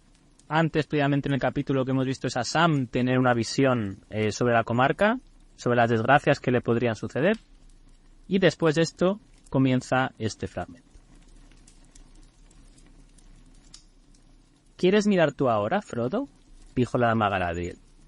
¿No deseabas ver la magia de los elfos? Y estabas satisfecho. ¿Me aconsejáis mirar?, preguntó Frodo. No, dijo ella. No te aconsejo ni una cosa ni otra. No soy una consejera. Quizás aprendas algo, y lo que veas, sea bueno o malo, puede ser de provecho, o no. Ver es a la vez conveniente y peligroso. Creo, sin embargo, Frodo, que tienes bastante coraje, y la sabiduría para correr el riesgo, o no te hubiera traído aquí. Haz como quieras. Miraré, dijo Frodo, y subiendo al pedestal, se inclinó sobre el agua oscura. Enseguida el espejo se aclaró, y Frodo vio un paisaje crepuscular. Unas montañas oscuras asomaban a lo lejos contra un cielo pálido. Un camino largo y gris se alejaba serpenteando hasta perderse vista. Allá lejos venía una figura descendiendo lentamente por el camino, débil y pequeña al principio, pero creciendo y aclarándose a medida que se acercaba. De pronto Frodo advirtió que la figura le recordaba a Gandalf. Iba a pronunciar en voz alta el nombre del mago, cuando vio que la figura estaba vestida de blanco, y no de gris, blanco que brillaba débilmente en el atardecer, y que en la mano llevaba un báculo blanco. La cabeza estaba tan inclinada que Frodo no le veía la cara, y al fin la figura tomó una curva del camino y desapareció de la vista del espejo. La duda entró en la mente de Frodo. ¿Era esta una imagen de Gandalf en uno de sus muchos viajes solitarios de otro tiempo? ¿O era Saruman? La visión cambió. Breve y pequeña pero muy vívida, alcanzó a ver una imagen de Bilbo que iba y venía nerviosamente por su cuarto. Las mesas estaban cubiertas de papeles en desorden. La lluvia golpeaba las ventanas. Luego hubo una pausa, y enseguida siguieron unas escenas rápidas, y Frodo supo de algún modo que eran partes de una gran historia en la que él mismo estaba envuelto. La niebla se aclaró, y vio algo que nunca había visto antes, pero que reconoció enseguida. El mar. La oscuridad cayó. El mar se encrespó, y se alborotó en una tormenta. Luego vio contra el sol, que es un día rojo como sangre en jirones de nubes, la silueta negra de un alto navío de velas desgarradas que venía del oeste. Luego un río ancho que cruzaba una ciudad populosa. Luego una fortaleza blanca con 7 torres. y luego otra vez la nave de velas negras. Pero ahora era de mañana, y el agua reflejaba la luz, y una bandera con el emblema de una torre blanca brillaba al sol. Se alzó un humo, como de fuego y batalla, y el sol descendió de nuevo, envuelto en llamas rojas, y se desvaneció en una bruma gris, y un barco pequeño se perdió en la bruma con luces temblorosas. Desapareció, y Frodo suspiró y se dispuso a retirarse. Pero de pronto el espejo se oscureció del todo, como si se hubiera abierto un agujero en el mundo visible, y Frodo se quedó mirando el vacío. En ese abismo negro apareció un ojo, que creció lentamente, hasta que al final llenó casi todo el espejo. Tan terrible era que Frodo se quedó como clavado al suelo, incapaz de gritar o de apartar la mirada. El ojo estaba rodeado de fuego, pero él mismo era vidrioso, amarillo como el ojo de un gato, vigilante y fijo, y la hendidura negra de la pupila se abría sobre un pozo, una ventana a la nada. Luego el ojo comenzó a moverse, buscando aquí y allá, y Frodo supo con seguridad y horror que él, Frodo, era una de esas muchas cosas que el ojo buscaba. Pero supo también que el ojo no podía verlo, no todavía, a menos que él mismo así lo desease. El anillo que le colgaba del cuello se hizo pesado, más pesado que una gran piedra, y lo obligó a inclinar la cabeza sobre el pecho. Pareció que el espejo se calentaba, y unas volutas de vapor flotaron sobre el agua. Frodo se deslizó hacia adelante. «No toques el agua», le dijo dulcemente la dama Galadriel. La visión desapareció, y Frodo se encontró mirando las frías estrellas que titilaban en el pilón. Dio un paso atrás temblando de pies a cabeza, y miró a la dama. «Sé lo que viste al final», dijo ella, «pues está también en mi mente. No temas. Pero no pienses que el país de Lothlórien resiste y se defiende el enemigo solo con cantos en los árboles, o con las débiles flechas de los arcos élficos. Te digo, Frodo, que aun mientras te hablo, veo al Señor Oscuro, y sé lo que piensa, o al menos lo que piensa en relación con los elfos. Y él está siempre tanteando, queriendo verme y conocer mis propios pensamientos, pero la puerta siempre está cerrada». La dama levantó los brazos blancos y extendió las manos hacia el este en un ademán de rechazo y negativa. Y Arendi, la estrella de la tarde, la más amada de los elfos, brillaba clara allá en lo alto. Tan brillante era que la figura de la dama echaba una sombra débil en la hierba. Los rayos se reflejaban en un anillo que tenía ella en el dedo, y allí resplandecía como oro pulido, recubierto de una luz de plata, y una piedra blanca relucía en él, como si la estrella de la tarde hubiera venido a apoyarse en la mano de la dama Galadriel. Frodo miró el anillo con un respetuoso temor, pues de pronto le pareció que entendía. «Sí», dijo ella, adivinando los pensamientos de Frodo. «No está permitido hablar de él, y Elrond tampoco pudo. Pero no es posible ocultárselo al portador del anillo, y a alguien que ha visto el ojo. En verdad, en el país de Lórien y en el dedo de Galadriel está uno de los tres. Este es Nenya, el anillo de diamante, y yo soy quien lo guarda. Él lo sospecha, pero no lo sabe aún. ¿Entiendes ahora por qué tu venida era para nosotros como un primer paso en el cumplimiento del destino? Pues si fracasas, caeremos indefensos en manos del enemigo. Pero si triunfas, nuestro poder decrecerá, y Lothlórien se debilitará, y las marcas del tiempo lo borrarán de la faz de la tierra. Tenemos que partir hacia el oeste, o transformarnos en un pueblo rústico que vive en cabañadas y cuevas, condenándonos lentamente a olvidar y a ser olvidado. Frodo bajó la cabeza. ¿Y vos qué deseáis? Que se cumpla lo que ha de cumplirse, dijo ella. El amor de los elfos por esta tierra en que viven, y por las obras que llevan a cabo, es más profundo que las profundidades del mar. El dolor que ellos sienten es imperecedero y nunca se apaciguará. Sin embargo, lo abandonarán todo antes que someterse a Sauron, pues ahora lo conoce. Del destino de los Lórien no eres responsable, pero sí del cumplimiento de tu misión. Sin embargo, desearía, si sirviese de algo, que el anillo único no hubiese sido forjado jamás, o que nunca hubiese sido encontrado. Sois prudente, intrépida y hermosa, dama Galadriel, dijo Frodo. Os daré el anillo único, si vos me lo pedís. Para mí es algo demasiado grande. Galadriel rió de pronto con una risa clara. La dama Galadriel es quizá prudente, dijo, pero ha encontrado quien la iguale en cortesía. Te has vengado gentilmente de la prueba a que sometí tu corazón en nuestro primer encuentro. Comienzas a ver claro. No niego que mi corazón ha deseado pedirte lo que ahora me ofreces. Durante muchos largos años me he preguntado qué haría si el gran anillo llegara alguna vez a mis manos. Y mira, está ahora a mi alcance. El mal que fue planeado hace ya mucho tiempo sigue actuando de distintos modos, ya sea que Sauron resista o caiga. No hubiera sido una noble acción. ¿Comentaría el crédito del anillo si se lo hubiera arrebatado a mi huésped por la fuerza o el miedo? Y ahora al fin llega. Me darás libremente el anillo. En el sitio del Señor Oscuro instalarás a una reina. Y yo no seré oscura, sino hermosa y terrible como la montaña y la noche. Hermosa como el mar, y el sol, y la nieve en la montaña. Terrible como la tempestad y el relámpago. Más fuerte que los cimientos de la tierra. Todos me amarán y desesperarán.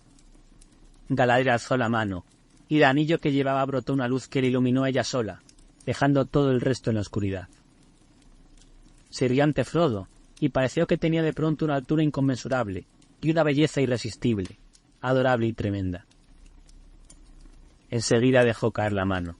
La luz se extinguió, y ella rió de nuevo. Y aquí que fue otra vez una delgada mujer elf, vestida sencillamente de blanco, de voz dulce y triste.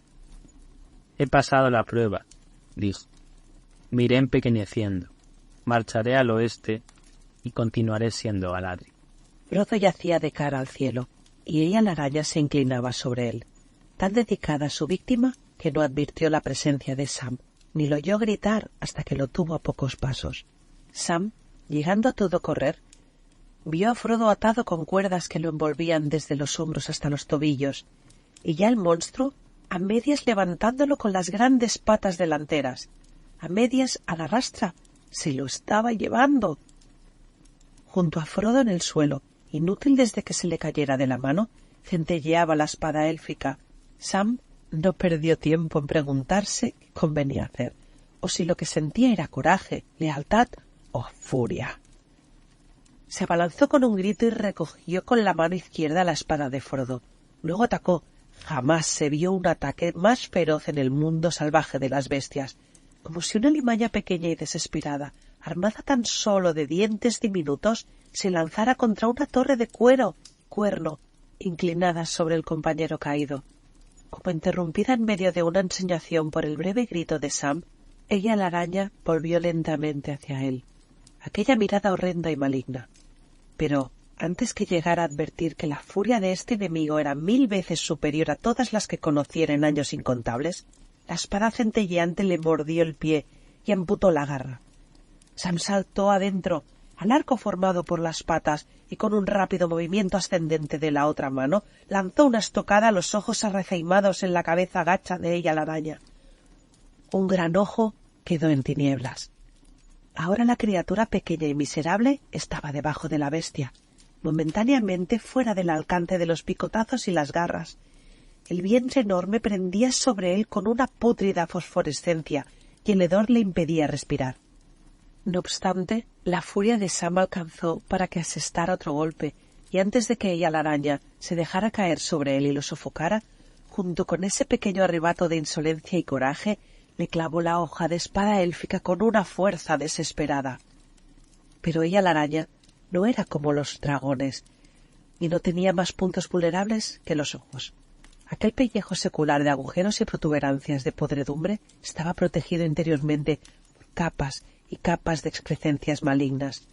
La hoja le abrió una incisión horrible, mas no había fuerza humana capaz de atravesar aquellos pliegues y repliegues monstruosos, ni aun con un acero forjado por los elfos o por los enanos o empuñado en los días antiguos por Beren o Túrin. Se encogió al sentir el golpe, pero enseguida levantó el gran saco del vientre muy por encima de la cabeza de Sam. El veneno brotó espumoso y burbujeante de la herida. Luego, abriendo las patas, dejó caer otra vez la mole enorme sobre Sam. Demasiado pronto, pues Sam estaba aún en pie y soltando la espada, tomó con ambas manos la hoja élfica y apuntándola al aire paró el descenso de aquel techo horrible. Y así, ella, la araña, con todo el poder de su propia y cruel voluntad, con una fuerza superior a la del puño del mejor guerrero, se precipitó sobre la punta implacable. Más y más profundamente penetraba, cada vez aquella punta, mientras Sam era aplastado poco a poco contra el suelo. Jamás ella, la araña, había conocido ni había soñado conocer un dolor semejante en toda su larga vida de maldades. Ni el más valiente de los soldados de la antigua Gondor, ni el más salvaje de los orcos atrapados en la tela, había resistido de ese modo, y nadie, jamás, le había traspasado con el acero la carne bien amada. Se estremeció de arriba abajo, levantó una vez más la gran mole, tratando de arrancarse el dolor y combando bajo el vientre los tentáculos crispados de las patas. De un salto convulsivo hacia atrás, Sam había caído de rodillas cerca de la cabeza de Frodo, tambaleándose en el hedor repelente. Aún empuñaba la espada con ambas manos. A través de la niebla que le enturbiaba los ojos, entrevió el rostro de Frodo y trató, obstinadamente, de dominarse y no perder el sentido. Levantó con lentitud la cabeza y la vio, a unos pocos pasos, y ella lo miraba. Una saliva de veneno le goteaba del pico, y un limo verdoso le rezumaba del ojo lastimado. Allí estaba, agazapada, el vientre palpitante desparramado en el suelo, los grandes arcos de las patas que se estremecían, juntando fuerzas para dar otro salto, para aplastar esta vez y picar de muerte. No una ligera mordedura venenosa destinada a suspender la lucha de la víctima, esta vez matar y luego despedazar. Y mientras, Sam la observaba, agazapado también él, viendo en los ojos de la bestia su propia muerte. Un pensamiento lo asaltó, como si una voz remota le hablase al oído de improviso, y tanteándose el pecho con la mano izquierda, encontró lo que buscaba. Frío, duro y sólido, le pareció al tacto, en aquel espectral mundo de horror, el frasco de Galadriel. —Galadriel —dijo débilmente, y entonces oyó voces lejanas pero claras, las llamadas de los elfos cuando vagaban bajo las estrellas en las sombras amadas de la comarca, y la música de los elfos, tal como la oyera en sueños en la sala de fuego en la morada de Elrond. —Gilthoniel, Elbereth. Y de pronto, como por encanto, la lengua se le aflojó e invocó en un idioma para él desconocido. Elbereth Gilthoniel, Omenel Parandilien, Lenailon Sidin Guruzos, Tironin, Fanuilos. Al instante se levantó, tambaleándose, y fue otra vez el hobbit Sam Sagaz, hijo de Hamfast. —A ver, acércate, bestia inmunda —gritó—. Has herido a mi amo y me las pagarás. Seguiremos adelante, te lo aseguro, pero primero arreglaremos cuentas contigo. ¡Acércate y prueba otra vez! Como si el espíritu indomable de Sam hubiera reforzado la potencia del cristal, el frasco de Galadriel brilló de pronto como una antorcha incandescente. Centelleó y pareció que una estrella cayera del firmamento, rasgando el aire tenebroso con una luz deslumbradora. Jamás un terror como este, que venía de los cielos, había ardido con tanta fuerza delante de ella la araña. Los rayos le entraron en la cabeza herida, y la terrible infección de luz se extendió de ojo a ojo. La bestia cayó hacia atrás, agitando en el aire las patas delanteras. Enseguidas por los relámpagos internos, la mente en agonía. Luego volvió la cabeza mutilada, rodó a un costado, y adelantando primero una garra y luego otra, se arrastró hacia la abertura en el acantilado sombrío. Sam la persiguió vacilante, tambaleándose como un hombre ebrio, y ella, la araña, tomada al fin, encogida en la derrota, temblaba, y se sacudía tratando de huir. Llegó al agujero y se escurrió dejando un reguero de limo amarillento verdoso. Y desapareció en el momento que Sam, antes de desplomarse, le asestaba un último golpe a las patas traseras. Ella, la araña, había desaparecido, y la historia no cuenta si permaneció largo tiempo encerrada rumiando su malignidad y su desdicha, y si en lentos años de tinieblas se curó desde adentro, y reconstituyó los racimos de los ojos hasta que un hambre mortal la llevó a tejer otra vez las redes horribles en los valles de las montañas de las sombras. Sam se quedó solo, penosamente, mientras la noche del país sin nombre caía sobre el lugar de la batalla. Se arrastró de nuevo hacia su amo. —¡Mi amo! ¡Mi querido amo! gritó. Pero Frodo no habló. Mientras corría hacia adelante en plena exaltación, feliz al verse en libertad, ella la araña lo había perseguido con una celeridad aterradora y de un solo golpe le había clavado en el cuello el pico venenoso. Ahora Frodo yacía pálido, inmóvil, insensible a cualquier voz. ¡Mi amo! ¡Mi querido amo! repitió Sam y esperó durante un largo silencio escuchando en vano. Luego, lo más rápido que pudo, cortó las cuerdas y apoyó la cabeza en el pecho y en la boca de Frodo. Pero no descubrió ningún signo de vida, ni el más leve latido del corazón. Le frotó varias veces las manos y los pies, y le tocó la frente, pero todo estaba frío. —¡Frodo! ¡Señor Frodo! —exclamó—. No me deje aquí solo. Es su Sam quien le llama. No se vaya donde yo no pueda seguirlo. ¡Despierte, señor Frodo! ¡Oh, por favor, despierte, Frodo! ¡Despierte, Frodo! ¡Pobre de mí! ¡Pobre de mí! ¡Despierte! Y entonces la cólera lo dominó, y levantándose, corrió frenéticamente alrededor del cuerpo de su amo, y hendió el aire con la espada, y golpeó las piedras dando gritos de desafío. Luego se volvió, e inclinándose miró a la luz crepuscular el rostro pálido de Frodo, y de pronto descubrió que esta era la imagen que se le había revelado en el espejo de Galadriel, en Lórien. Frodo, de cara pálida, dormido al pie de un risco grande y oscuro. Profundamente dormido, había pensado entonces. «Está muerto», dijo. «No está dormido, está muerto». Y mientras lo decía, como si las palabras hubiesen activado el veneno, le pareció que el rostro de Frodo cobraba un tinte lívido y verdoso. Y entonces la desesperación más negra cayó sobre él y se inclinó hasta el suelo y se cubrió la cabeza con la capucha gris mientras la noche le invadía el corazón y no supo nada más. Hola, yo soy Iborwen, Inés Iborwen, hablando desde Londres. Muy buenas, aquí Jaime, vuestro amigo MC Trancos, desde Edimburgo.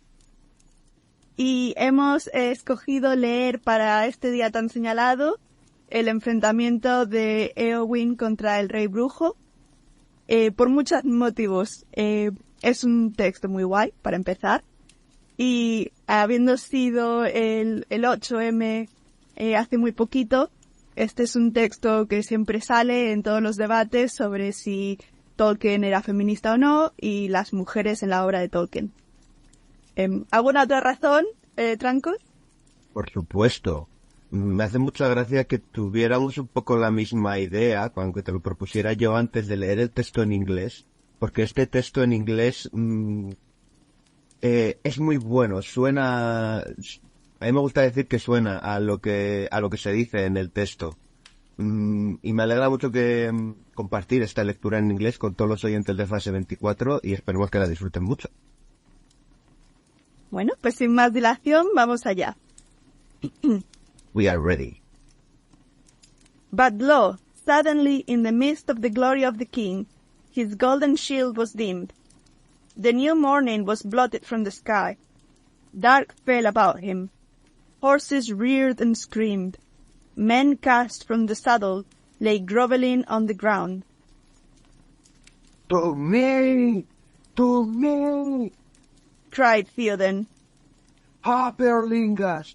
Fear no darkness! But the snowman, wild with terror, stood up on high, fighting with the air, and then with a great scream he crashed upon his side. A black dart had pierced him.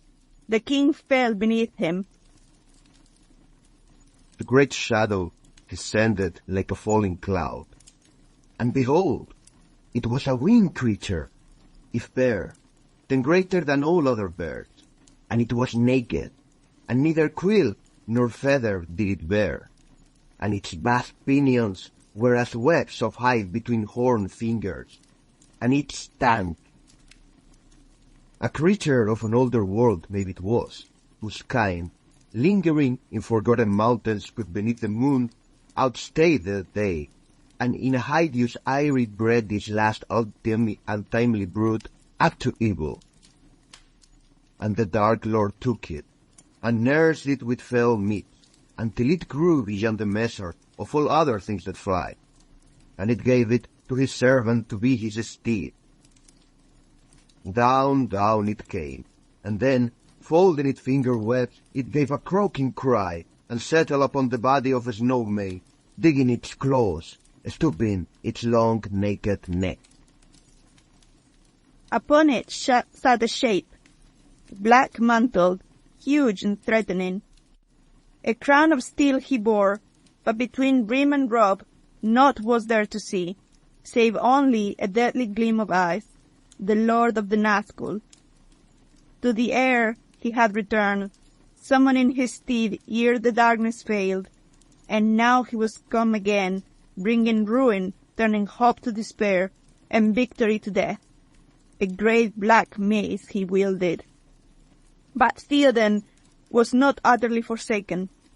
The knights of his house lay slain about him, or else mastered by the madness of the steeds, were borne far away. Yet one stood there still, Dernhelm the Young, faithful beyond fear, and he wept, for he had loved his lord as father. Right through the charge Merry had been borne unharmed behind him, until the shadow came, and then Windfalla had thrown them in his terror, and now ran wild upon the plain. Merry crawled on all fours like a dazed beast, and such a horror was on him that he was blind and sick. Kingsman! Kingsman! His heart cried within him. You must stay by him. As a father you shall be to me, you said. But his will made no answer, and his body shook. He dared not open his eyes or look up. Then, out of the blackness, in his mind, he thought that he heard Dernhelm speaking. Yet now, the voice seemed strange, recalling some other voice that he had known.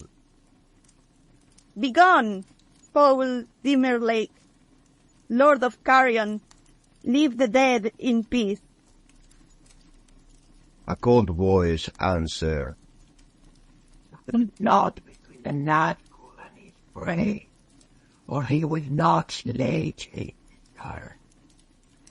He will bear thee away to the house of lamentation, beyond all darkness, where your flesh shall be devoured, and the shriveled mind be left naked to the lidless eye. A sword rang as it was drawn. Do what you will, but I will hinder it if I may. Hinder me? You fool! No living man may hinder me. Then Merry heard of all sounds in that hour the strangest. It seems that Dernhelm laughed, and the clear voice was like the ring of steel. But no living man I am. You look upon a woman, Eowyn I am, Eomund's daughter. You stand between me and my lord and king. Begone, if you be not deathless. For living or dark and dead, I will smite you if you touch him. The winged creature screamed at her, but the ringmate made no answer, and was silent, as if in sudden thought. Very amazement for a moment conquered Merry's fear. He opened his eyes, and the blackness was lifted from them. There some paces from him sat the great beast, and all seemed dark about it, and above it loomed the Nazgul, Lord like a shadow of despair. A little to the left facing them stood the whom he had called Dernhelm, but the helm of her secrecy had fallen from her, and her bright hair, released from its bond, glittered with pale gold upon her shoulder. Her eyes grazed as the sea were hard and fell, and yet tears were on her cheek. A sword was in her hand, and she raised her shield against the horror of her enemy's eyes. Eowyn it was, and Durham also. For to his merry mind flashed the memory of the fate that he saw at the riding from Den Harrow, the face of one that goes seeking death, having no hope. Pity filled his heart and great wonder, and suddenly the slow kindled courage of his race awoke.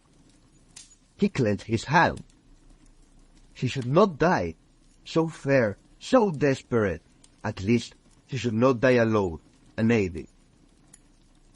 The face of the enemy was not turned towards him, but still he hardly dared to move, dreading lest the deadly eye should fall on him. Slowly, he began to crawl aside, but the black captain, in doubt and malice intent upon the woman before him, heeded him no more than a worm in the mud. Suddenly, the great beast, with its hideous wings, as the wind on them was foul. Again it leaped into the air, and when simply fell down upon Eowyn, striking with beak and claw.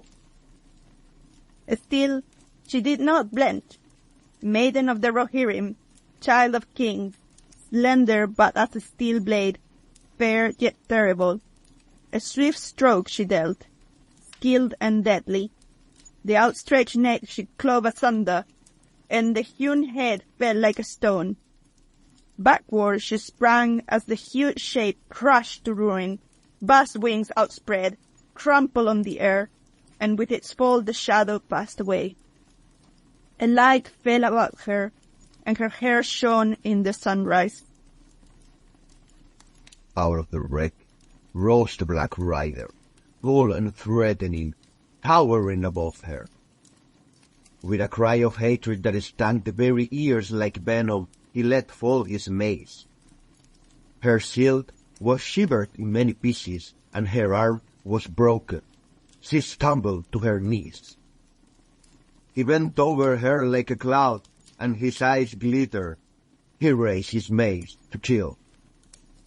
But suddenly he too stumbled forward with a cry of bitter pain, and his stroke went wide, driving into the ground. Merry's sword had stabbed him from behind, shearing through the black mantle, and passing up beneath the hauberk had pierced the sinew behind his mighty knee. Eowyn! Eowyn! Cried Merry. Then tottering, struggling up, with her last strength, she drove her sword between crown and mantle, as the great shoulders bowed before her. The sword broke sparkling into many shards. The crown rolled away with a clang. Eowyn fell forward upon her fallen foe. But lo! The mantle and hauberk were empty. Shapeless they lay now on the ground, torn and tumbled. And a cry went up into the shuddering air, and faded to a shrill wailing, passing with the wind, a voice bodiless and thin that died, and was swallowed up, and was never heard again in that age of this world.